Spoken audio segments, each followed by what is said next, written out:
जय माता दी। जय श्री राम।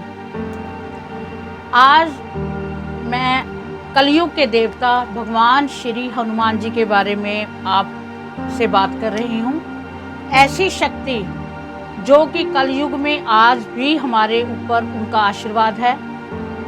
आप देखो, भगवान राम क्या कम सक्षम हैं, तो भी उन्होंने हनुमान जी को, उनके सेवक थे, उनके बिना, राम के बिना हनुमान और हनुमान जी के बिना राम अधूरे थे, हैं और रहेंगे।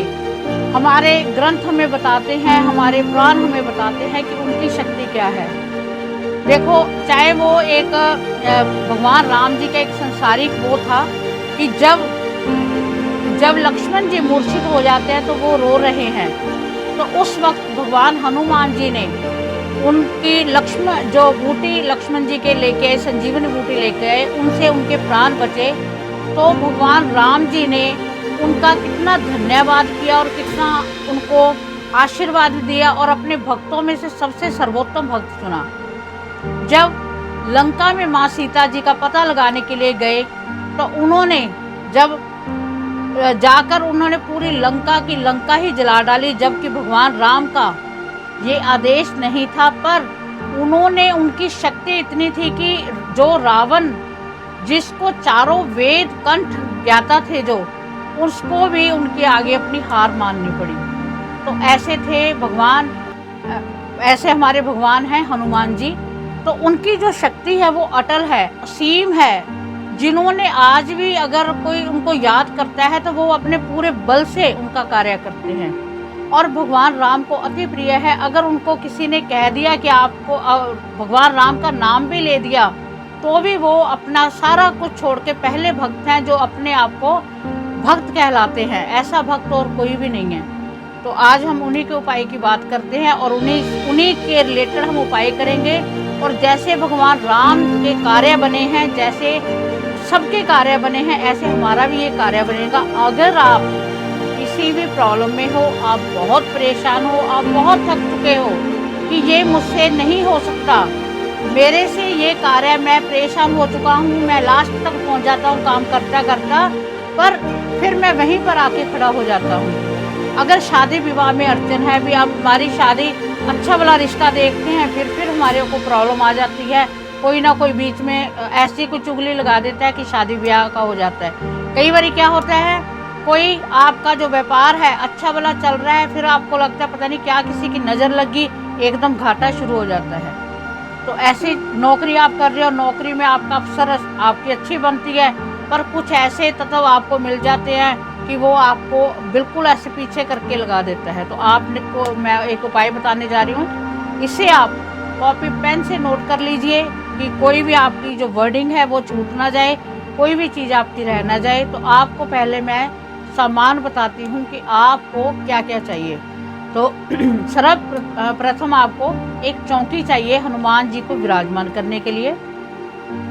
दूसरा, आपको उनका स्वरूप चाहिए, अगर घर में है तो दी बेस्ट, अगर नहीं है तो आपको वो लाना पड़ेगा, अन्यथा आपको मंदिर में जाना पड़ेगा, वो लेके आना है। उनकी पूजा के लिए फूल चाहिए, और आपको भोग लगाने के लिए कोई गुड़ है, या आप मीठी रोटी बनाते हो, लड्डू है, जिस भी चीज़ का आपने भोग लगाना है वो आपको भोग चाहिए उनके लगाने के लिए। और आपको रेड कलर के गुलाब के फूल, क्योंकि आपको पता है भगवान हनुमान जी को लाल रंग अति प्रिय है, तो लाल रंग के आपको फूल चाहिए। आपने क्या करना है, आपने भगवान हनुमान जी की जो पीठ है, जब आप उनको विराजमान करोगे तो पीठ उनके उत्तर में लगनी चाहिए। उनका मुख है जो, वो पूरब की तरफ होना चाहिए। आप जिस आसन पर बैठोगे वो रेड कलर का होना चाहिए। उनको आपने आसन में विराजमान कर देना है। उनके ऊपर मौली होती है जो, उसको कर देना है। जैसे हम वस्त्र चढ़ाते हैं वैसे वस्त्र चढ़ गया। और उनको चमेली का तेल आपने लेके आना है, उसमें थोड़ा सा सिंदूर डालकर चमेली के तेल में उनको तिलक लगाना है। तिलक लगाने के बाद आपने चमेली के तेल का ही दिया जलाना है। अगर चमेली का नहीं तो तिल का तेल, दोनों में से एक तेल होना चाहिए, उनका दिया जलाना है। आपने राइट साइड में एक गिलास, न्यू ग्लास, बिल्कुल नया ग्लास, जिसको आपने यूज़ नहीं किया, बाजार से बिल्कुल फ्रेश ग्लास लेके आना है, उसमें पानी भर के रखना है। दूसरी साइड लेफ्ट साइड आपने क्या करना है, एक लोटे में जल भर कर रखना है और आपने आसन पर विराजमान हो जाना है। सबसे पहले आपने उनको स्नान कराना है, मतलब एक छींटा देना है। उसके बाद में आपने तिलक लगाना है। ये ध्यान रखें, अगर जेंट्स कर रहे हैं तो वो तिलक अपनी उंगली से लगाएंगे, अगर लेडीज़ कर रही हैं तो हल्का सा वो छींटा देंगे, छींटा पास में जाके छींटा दे देंगी।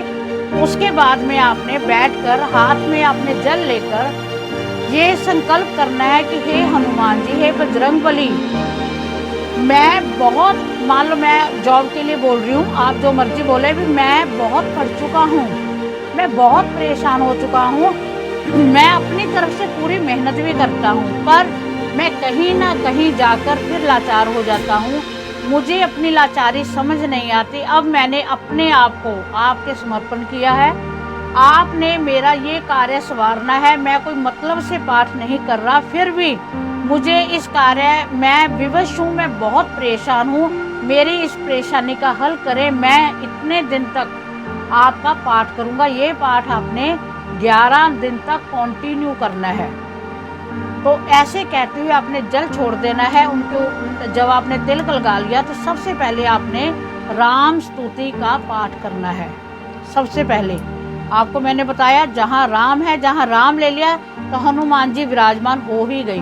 पहले आपने राम स्तुति करनी है, फिर आपने भगवान हनुमान जी का हनुमान चालीसा पाठ करना है।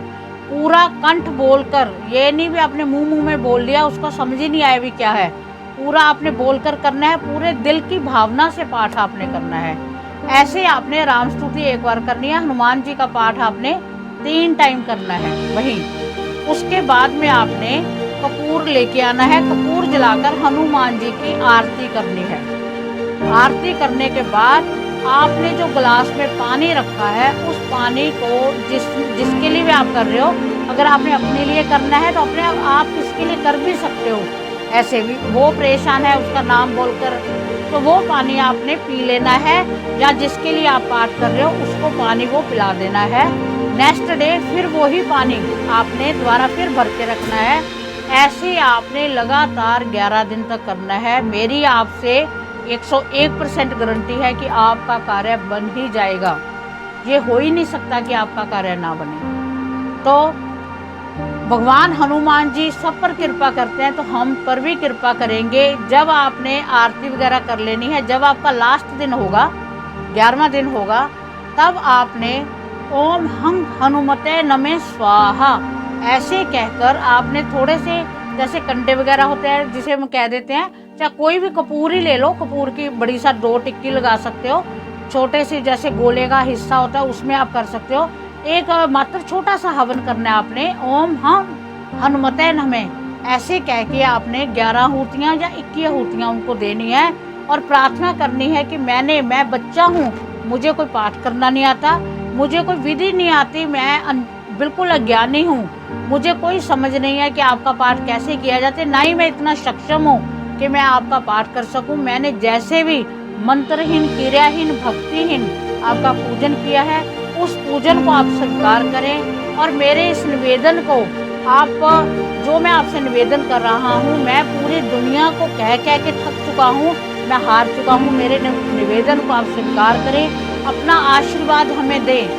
भगवान राम के साथ आप मेरे अंग संग रहें। तो ऐसा जब आप कहोगे तो आप देखना उनकी कृपा आप पर कितनी होती है। तो आपने ये उपाय करके जब आपको इसका फ़र्क पड़ता है तो मुझे इसके लिए कमेंट ज़रूर करना है। आपने बताना है कि आपको कितना फ़र्क पड़ा है, क्या आपके कार्य हुए हैं। ये हो ही नहीं सकता, मेरा विश्वास है कि ये हो ही नहीं सकता कि आपका कार्य ना हो। तो इसी के साथ बालाजी आप पर कृपा करें, भगवान हनुमान जी की विशेष कृपा आप पर प्रदान हो। आपको अगर वीडियो अच्छी लगी है तो आप मेरे साथ ऐसे ही बनते रहे, आपका प्यार मुझे ऐसे ही मिलता रहे। तो जय श्री बालाजी, जय वीर बजरंगी।